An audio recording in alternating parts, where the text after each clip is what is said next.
Napuno ng musika ang necrological service para sa yumaong lead singer ng Alamid na si Gary Ignacio. Dinaluhan nito ng kanyang mga kaibigan, kaanak at kapwa musikero. Balitang hatid ni Mav Gonzalez.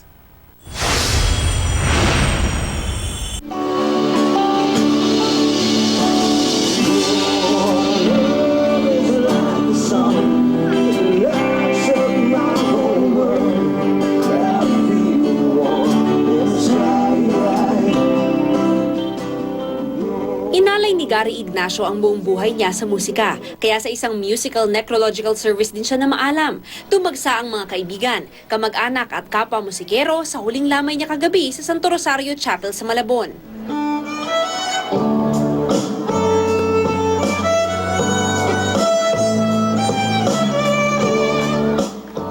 Tumugtog ang kid rock band The Square One.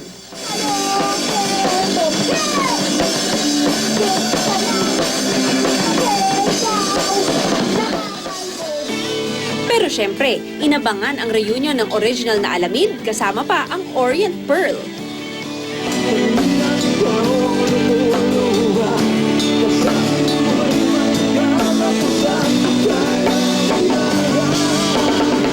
Nung unang dumating yung sickness na yun, nagtitigan lang kami. Sabi namin, kaya namin yan. Nagpapasalamat ako sa lahat ng mga na-touch mo na tao.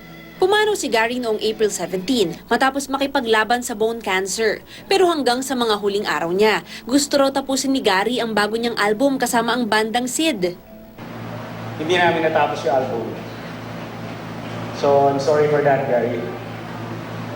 Pero, we'll try our best na tapusin yung album na inumpisahan mo.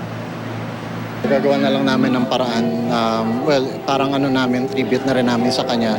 Malaki rin ang naitulong ni Gary sa iba pang artist nang itayo niya ang Malabon Musicians Alliance. Encourage ang mga kabataang maging productive, maging hanggat maaari, maling sa music or sa art.